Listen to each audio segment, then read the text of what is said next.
Basically ये वजीफ़ा जुमेरात का वजीफ़ा है। जुमेरात वाले दिन जैसे ही आप मगरिब की नमाज़ पढ़ें, मगरिब की नमाज़ ख़त्म करते ही उसी मसल्ले पे बैठे बैठे आपने तस्बीह अपने हाथ में रखें या उंगलियों के इन जो है पोरों पे गिन लें। तस्बीह हाथ में रखें 100 दानों की। आपने क्या करना है कि अव्वल आखिर 11 बार दुरूद शरीफ पढ़ना है। दुरूद शरीफ पढ़ने के बाद वहीं बैठे बैठे अब आपने क्या करना है कि सूरह इखलास कैसे पढ़नी है। ठीक है जी, बिस्मिल्लाहिर्रहमानिर्रहीम, कुल हुवल्लाहु अहद अहद। अब आप अगली सेकंड आयत कौन सी है, अल्लाहुस समद। अब ये जो आयत है ना अल्लाहुस समद, इसको आपने 100 बार पढ़ना है इसी जगह पर। कुल हुवल्लाहु अहद एक बार, अल्लाहुस समद 100 बार, 100 की तस्बीह।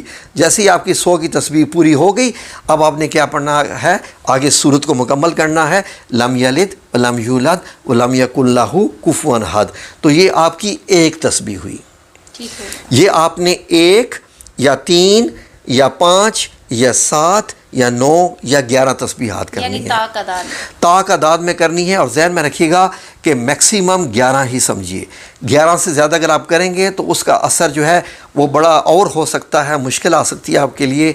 लेकिन ये इससे ज़्यादा मतलब ये 11 तस्बीहात आपके लिए काफ़ी हैं। ज़रूरत से ज़्यादा हैं, आप 7 भी कर लें, 5 भी कर लें। उसके बाद जब आप अपनी 5 या 7 या 9 या 11 मुकम्मल कर लें तो उसके बाद आपने दोबारा 11 बार दुरूद शरीफ पढ़ना है और उसके बाद अल्लाह से दुआ मांगनी है कि अल्लाह ये मेरी हाजात हैं। अब इस वजीफ़े के करने से आपको फ़ायदे क्या क्या होंगे, सुनिए। सबसे पहले जो सबसे बड़ा फ़ायदा जिसको समझने वाला सिर्फ समझ सकता है, ठीक है, समझने वाला सिर्फ समझ सकता है, वो ये है कि अल्लाह रब्बुल इज़्ज़त का कुर्ब हासिल होता है। सुभान अल्लाह। अल्लाह रब्बुल इज़्ज़त आपको अपने जो है वो करीब कर लेता है और आप अल्लाह के करीब हो जाते हैं। आपके और अल्लाह के बीच में जो फासले है नहीं है, क्योंकि अल्लाह तो मतलब शारा से भी ज़्यादा करीब है, लेकिन हम लोगों ने ज़ाहिर है कि जब उसके मतलब ना सोचा ना समझा, आपके करीब आना शुरू होता जाएगा। आप जैसे जैसे ये वजीफ़ा करते जाएं, अल्लाह आपको महसूस होगा कि हाँ अल्लाह मेरे साथ है, मेरे साथ है। और ये वजीफ़ा जो है ये हज़रत शेख अब्दुल कादिर जिलानी जो पीराने पीर हैं उनसे जो है वो मतलब चला आता आ रहा है। तो जो जिसका ये वजीफ़ा कबूल होना शुरू हो जाता है वजीफ़ा करने के दौरान, क्योंकि आपको मैं बताना भूल गया कि कमरे की लाइट डिम रखनी होती है, इतनी कि आपको थोड़ी थोड़ी चीज़ें नज़र आएँ, पता चले कि कौन सी चीज़ किधर है।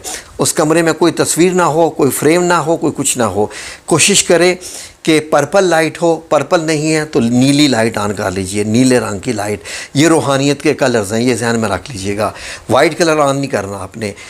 इस वजीफ़ा करने के दौरान जब आप बैठ के वजीफ़ा कर रहे होंगे या कर रही हैं, अगर आप कोई खातून हैं अकेले में विदाउट एनी डिस्टर्बेंस, तो हज़रत शेख अब्दुल कादिर जिलानी रहमतुल्लाह अलैह बनफ्स नफीस सफ़ेद कपड़ों में नूरानी हालत में आपके सामने हाज़िर हो जाएंगे। ये हो चुके हैं, होते हैं। हमारे जो बहनियाँ जिन्होंने बहुत सारे वजीफ़े किए यूरोप में भी, पाकिस्तान में भी, इंडिया में भी, और बाजी शनास का भी आपको मालूम है कि आके वो बनफ्स नफीस आके मुलाकात करते हैं। तो आपको ऐसी हालत में उनसे डरना नहीं है, उनसे डरना नहीं है। वजीफ़ा अपना जारी रखना है, सिर्फ मुस्कुरा के उनकी तरफ देखना है। वो आपके लिए ख़ास दुआ करेंगे उस वक्त,